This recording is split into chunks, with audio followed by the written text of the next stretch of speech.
La sociología adquiere su carácter científico en las figuras de Augusto Comte entre 1798 y 1857, llamado padre de la sociología por ser fundador de la teoría positivista, así como el pensador que le da su nombre, y de Émile Durkheim en 1858 y 1917, alumno de Comte y continuador de la filosofía positivista, quien escribe las reglas del método sociológico, donde caracteriza su objeto de estudio como hecho social.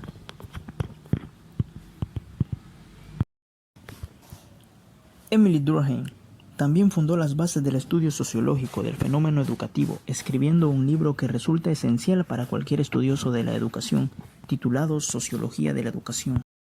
El análisis de las relaciones o hechos sociales mediante la sociología nos llevan a pensar en la complejidad estructural de los fenómenos humanos. Tal complejidad ha observado y dado características especiales a diversos niveles de la estructura social históricamente determinada. Por tanto, con el tiempo se han creado categorías específicas para designar los estudios sobre determinadas relaciones estructurales que con el tiempo se han complejizado. Surge así la división de los estudios sociológicos, precisamente marcada por la importancia o trascendencia de tales elementos para el desarrollo continuos históricos, civilizatorios, divisiones como la sociología política, sociología rural, del trabajo, clínica, criminal, del arte, jurídica o educativa, se han desarrollado de forma continua durante el siglo XX. La vida social de los siglos posteriores al Renacimiento poseía un vínculo directo con la sociología, que necesariamente debía consolidarse como un estudio metódico y formal de un objeto de estudio cambiante, las relaciones sociales, condicionamientos derivados de su propia naturaleza. La educación tiene una estrecha relación con la sociedad y con las formas pedagógicas propias de cada cultura, cuya íntima correspondencia con los sistemas sociales generales nos permiten pensar a la educación como un perfeccionamiento personal y al mismo tiempo colectivo.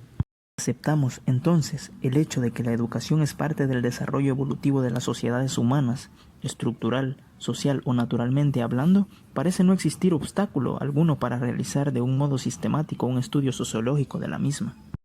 La educación es un fenómeno eminente social, tanto por su origen como por sus funciones, y presenta las dos características de los hechos sociales, la objetividad y el poder coercitivo. Es una realidad social susceptible de observación y por tanto de tratamiento científico.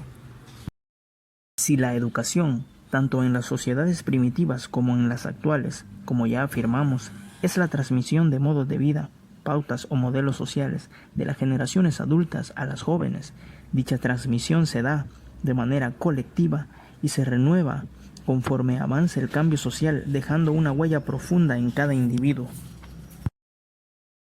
El carácter eminentemente social de la educación estará determinado por el hecho de que los seres humanos nacen y mueren. Por tanto, todo hecho social se realiza a través de mecanismos colectivos, generándose procesos, formas institucionales y leyes características de la evolución o desarrollo humano.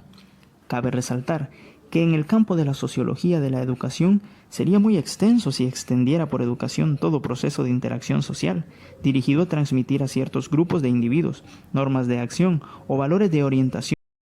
definiciones cognitivas, afectivas o valorativas, usos y costumbres en cada esfera de la vida asociada,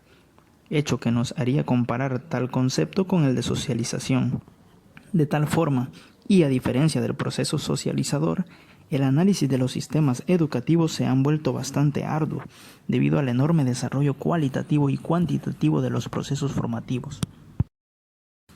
El gran desarrollo que ha tenido en nuestro siglo el estudio de los procesos educativos, tanto los escolarizados como los informales, ha perfilado un espectro amplio de la escuela y corrientes teóricas, donde las raíces clásicas del pensamiento social han sido decisivas. Es así que en la educación, como en el conjunto de las ciencias sociales, son principios fundamentales las líneas de reflexión propuestas por grandes pensadores de lo social, tales como Émile Durkheim, Karl Marx o Max Weber. También es cierto que en la obra de esos autores solo una pequeña parte hace referencia al fenómeno propiamente educativo. Sin embargo, sus propuestas interpretativas siguen teniendo una gran influencia en la construcción de los esquemas filosóficos, teóricos, metodológicos, que buscan desentrañar los propósitos o fines sociales de la educación en el seno de nuestras sociedades. Es así, pues, la educación una especie de mecanismo de perpetuación que encontramos en todas las culturas y con el que las sociedades consiguen la existencia continuada que desean, aunque otras veces ha podido también observarse cómo la formación proporcionada a algunas minorías, entre paréntesis, élites, que tuvo la suficiente capacidad de persuasión como para transformar socialmente a una nación o a una área determinada. De lo anterior, podemos derivar o suponer que no es uno solo el efecto de la educación en la sociedad.